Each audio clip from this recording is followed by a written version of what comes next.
in opposition to the GANs, we have VAEs, variational autoencoders, and they work a little different. They are more orderly, they are more structured. It's more like a skilled artist who learns and studies forever from real images and looks very, very closely at all the individual meta information they can pull from all these images, all these paintings, in order to then create a recipe and a blueprint for batch generation of images just like the ones that they have looked at. There is no art critic that tells them, hey, yeah, you're on the right track, but you're a little off. Make it new one, adjust it, here's a score.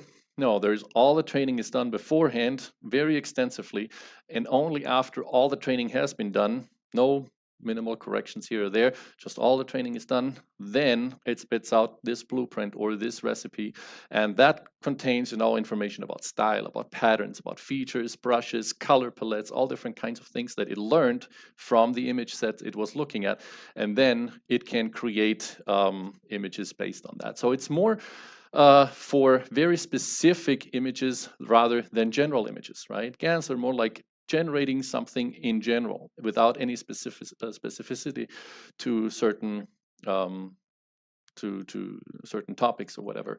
VAEs are very specific. You say, I would like to generate faces. I would like to generate textures for wallpapers. I would like to generate whatever. And it learns all the characteristics for this topic in order to create this blueprint or this recipe.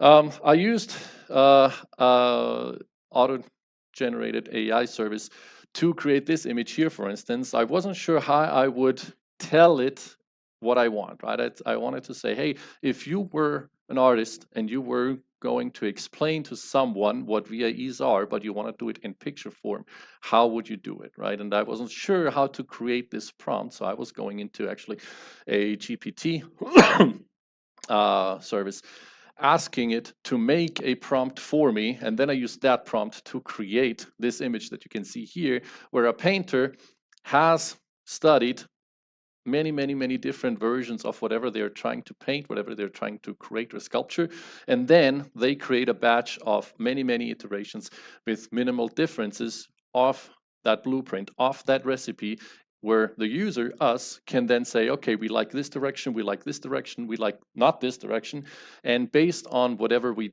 deem good, these parameter sets are then scored higher than other parameter sets that were omitted or not taken. For instance, what's very common in the use scenario for VAEs is human faces, because it's very simple to design and reflect characteristics as meta information for VAEs, right? You can have skin color. The color palette is not as broad as a general create whatever image, right? It's typically skin tone type of colors. There is very specific parameters that make up a face. There is eyes, there is eye distance, there is eyelids, there is lips, lip colors, there is nose sizes. There's very distinct textures for skin that can all be put into these parameters that VAE can look at and create a recipe for. Therefore, these image generations of that type are very common to use VAEs. But another thing that might, some people might not initially or immediately realize is a lot of these AI services that you can use online that allow you to create images, they're not based on GANs or VAs. Most of them, I'm not sure, but I would say if it was an educated guess to make all of them use both at this point, because you can benefit from both approaches to create images, and some of them actually have to use both in order to produce the best results. So for instance, some of these services allow you to create an image of a certain resolution, let's say 720 by 540, and it creates something and you like it, and then you say, okay, I would like to have this bigger and extended. I would like to extend this out to 1080, 1080 by 1080 maybe, right? A very big one. That is a prime example where you start out using a GAN to create the image, but then continue and use a VAE to learn characteristics of this image, because the extension of this image, the outsides, the border and whatever has not been filled in that you want filled in, is not something that you would create from scratch, right? This is something where you're not just starting from random noise and with a generator and discriminator go back and forth whether it's good or not. No, you want to have discrete metrics. You want to have information about what is this image composed of already and how do I use this information to extend my image on the edges, up, down, and left and right. There's a question.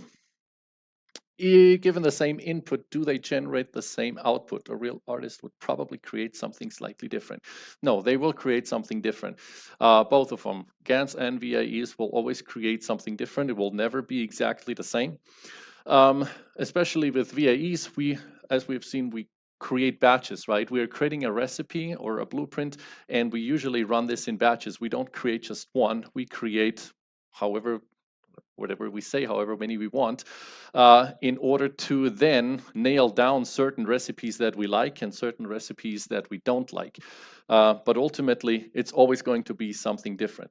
Now, if we are very, very strict, right? Very, very strict about image generation, and we start out with the same base image, especially for GANs, where we usually start out with noise, and we follow the same instruction, technically, yes.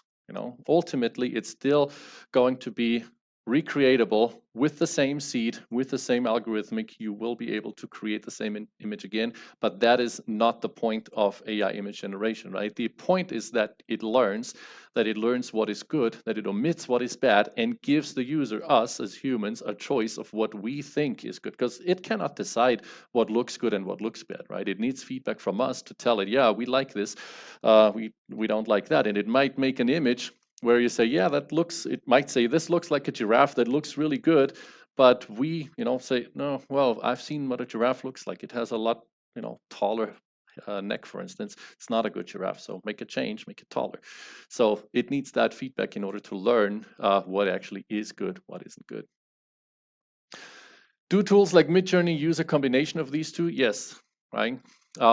It's almost always a combination of not just these two, there's others even involved, other algorithms, because one of them alone would not provide them with the capability and creating auto and photorealistic images as we are able to see them and create them today with stuff like DALL-E, Midjourney, and Alchemy, for instance.